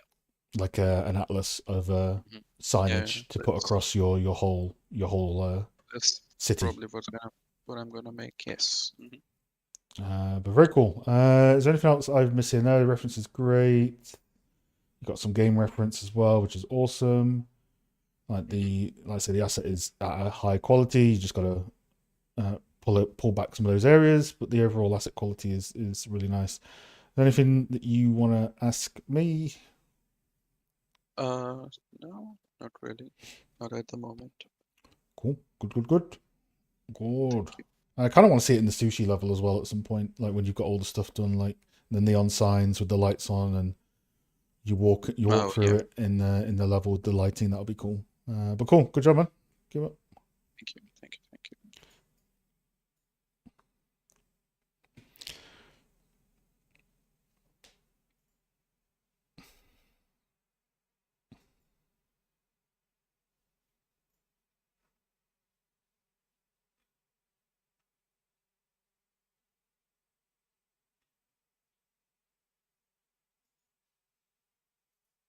Ah.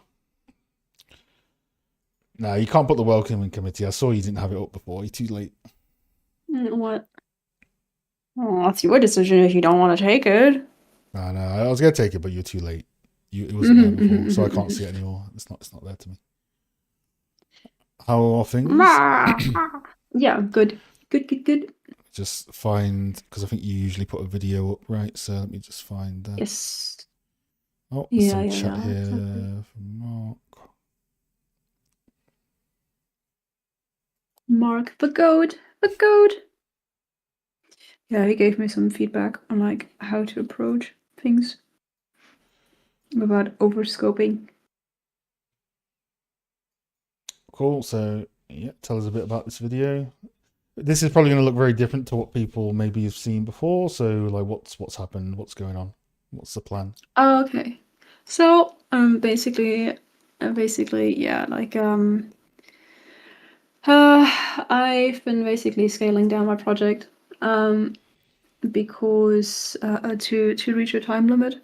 So yeah, what is it? One of the main issues was that like with an open terrain, it kind of feels like I had this issue of not really finding like a set space to focus on.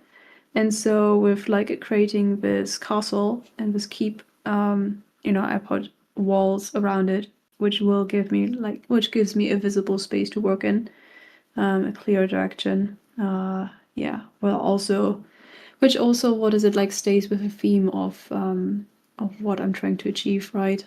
Some kind of like medieval scene close to the ocean. Yep. Yeah. Check your doors. Your doors are Well. probably too small, especially that corner one. Make them a bit bigger than usual. Uh-huh. Yes. You know, this one down here? That looks too small, so... Or that Yeah. doorway looks too small, so... Yeah.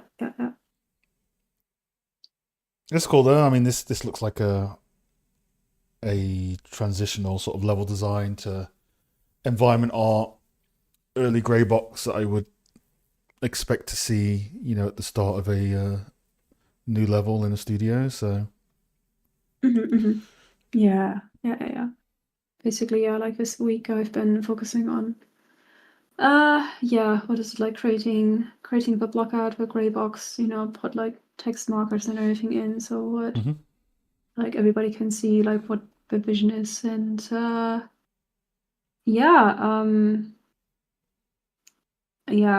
that's basically, what is it, I created like an initial asset list out of it already. So cool. yeah, I'm gonna basically now start focusing with creating like the meshes.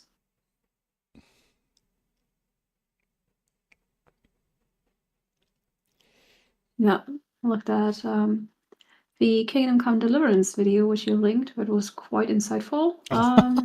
Wait, hold on. I know. Falling down in style. I'm going what back the to fuck? the. I know, right? Yeah, I'm going back to the original. What is it? Character. The retargeting definitely didn't help. Yeah. So yeah. So it's like, yeah, that was like the initial first idea, right? And then here, what is it like, as like reference gathering for like mainly the tower, right? Second reference gathering comes from Kingdom Come Deliverance here.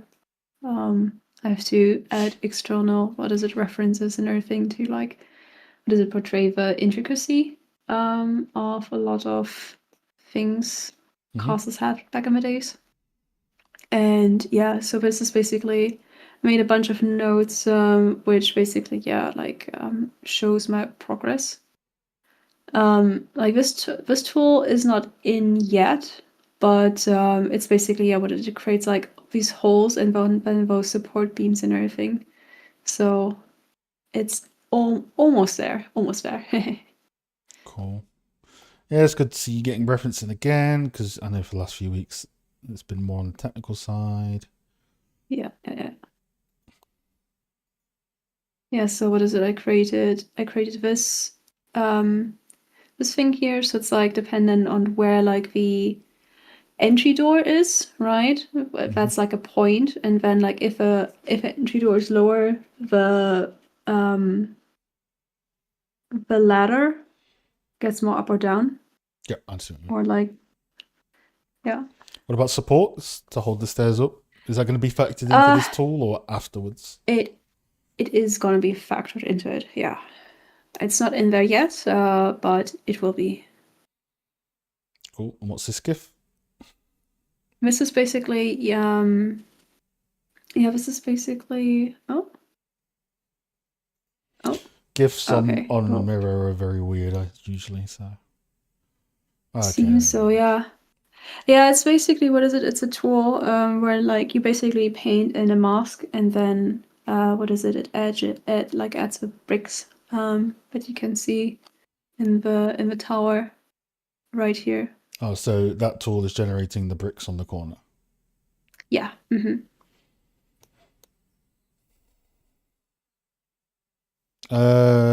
Slate says, do you do everything in Houdini, like the texturing, or just the functionality? Like, how much are you in Houdini versus using like maybe Substance and other things like that?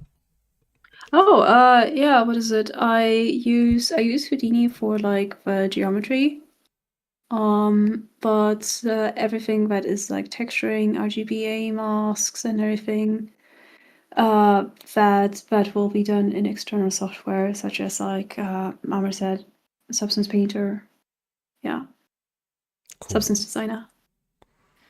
So yeah, you kind of at the end you're gonna have like a lot of GIFs as well showing the progress of this stuff. Be good. Yeah. Cool. One thing you can start doing, I was trying to find it on people do this on other boards, but who would have it? So many boards that are just called 3D. One thing I would do is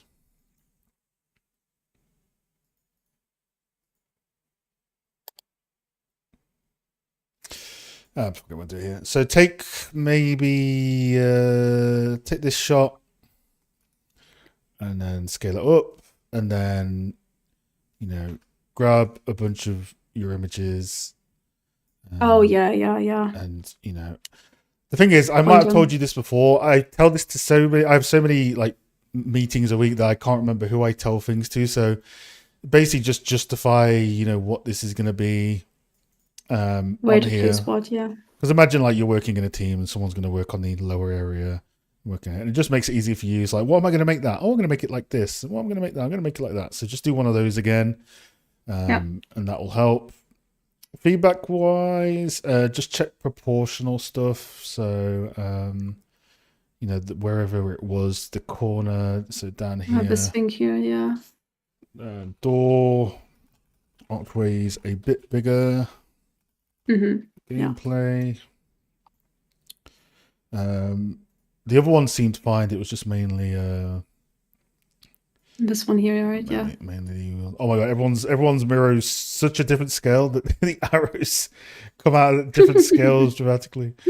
So yeah, check those. The ground is going to take a lot of effort. Like just the amount of material blends. So find some good ground images as well for that. Yeah.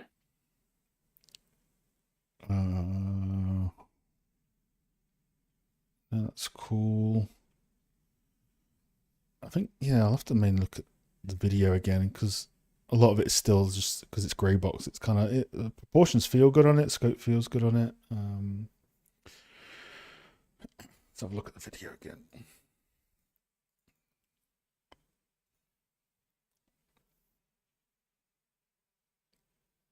Oh, something happened. You failed the door thing. Oh. Oh wait. Oh, I thought it cut that off. Huh? That's funny. Okay.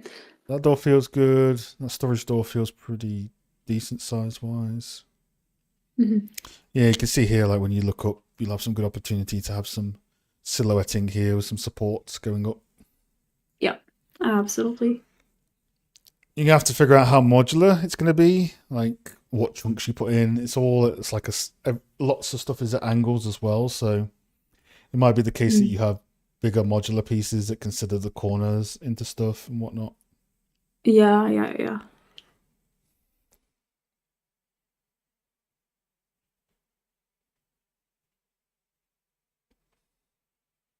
What's the story of the scene?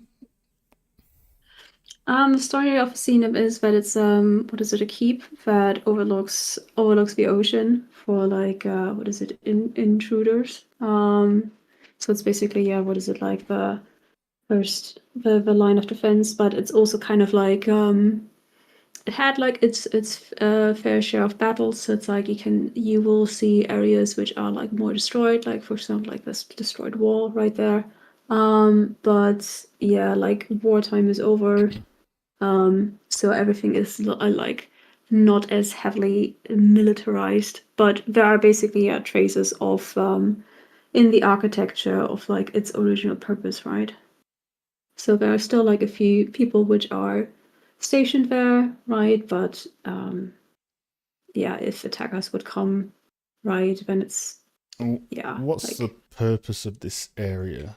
So if someone's walking around it, what would they like?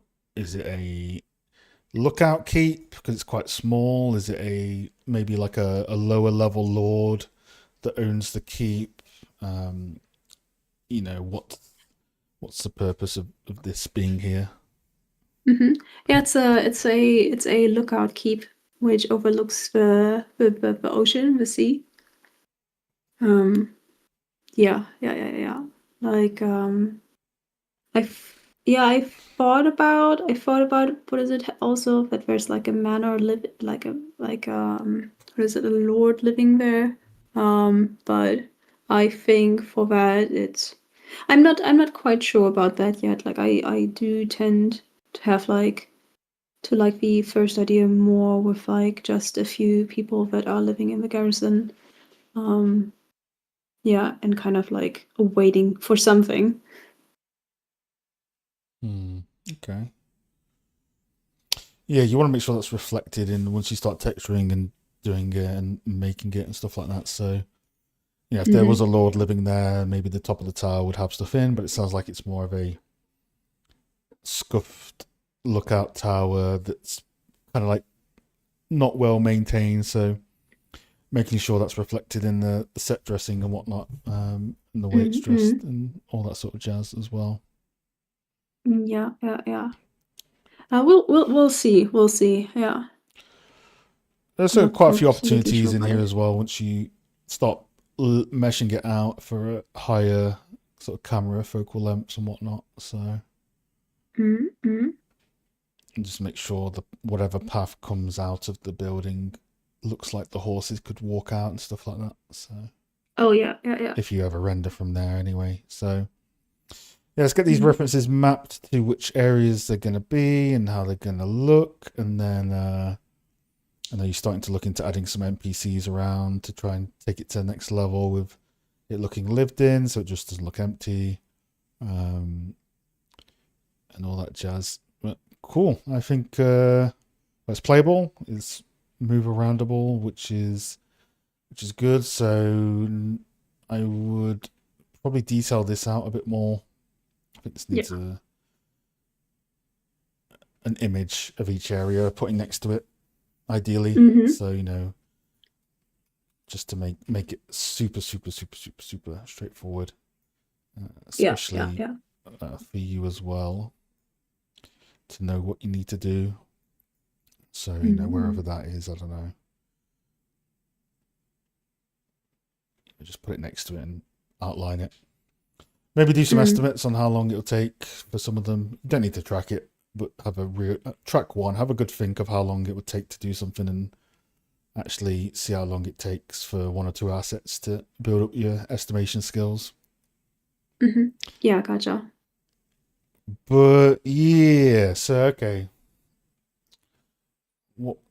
Yeah, I don't think you'll get it anywhere close to done by the end of October. I think it's going to take you the rest of the year with this. So,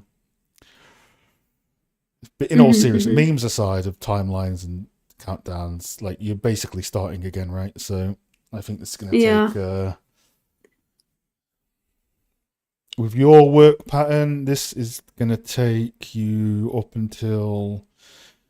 I would expect it to be done by. I would almost put a role play on of like you are working on The Witcher 7 this is your keep area that needs to be at a vertical slice playable level for a marketing demo for E3, blah blah blah. It has to be ready by January 1st, January 3rd or whatever.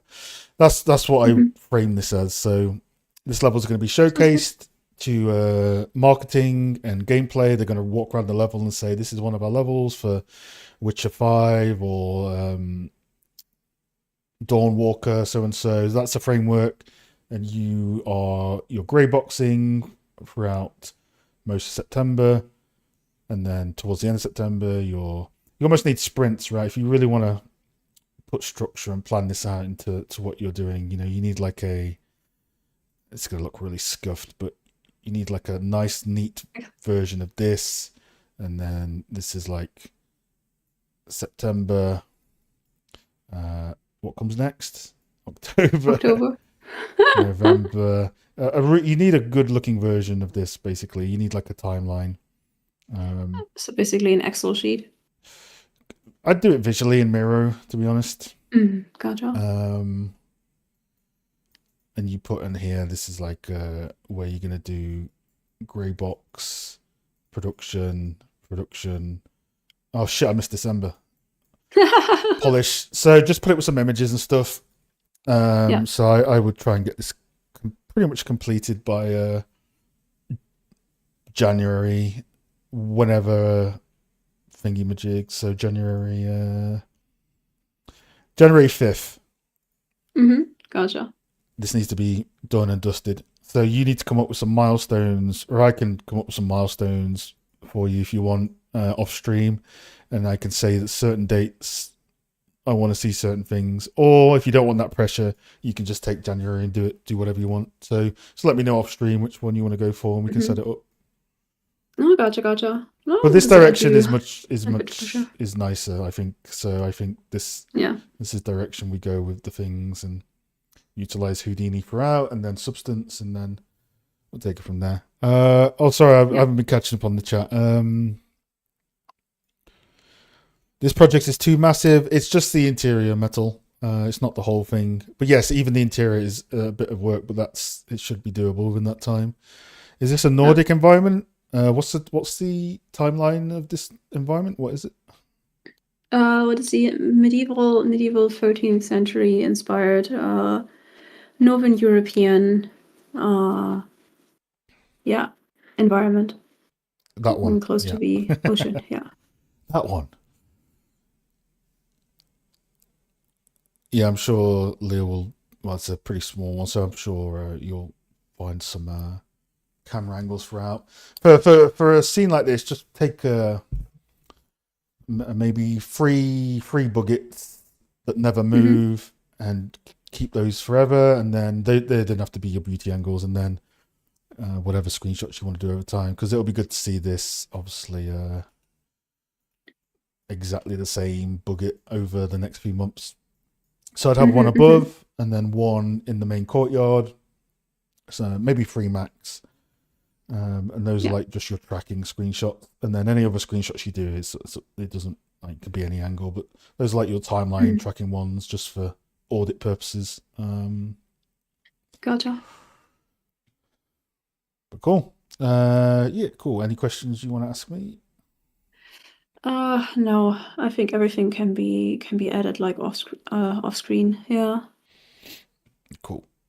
Anyone in the chat want to? Obviously, we're finishing up now. Anyone want to ask any questions about anything, or before I head off and go into? I'm going to hang out in the Patreon Discord for a bit.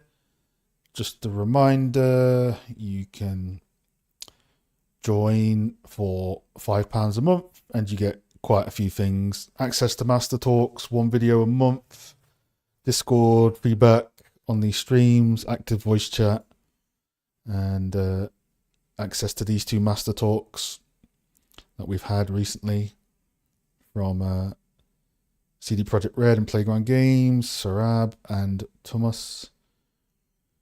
But cool. Other than that, I'll stay around for a few minutes, and I'm going to end up because I need food and stuff like that. So come join the crew. Come have a chat. We're always active in there. Join! Yeah!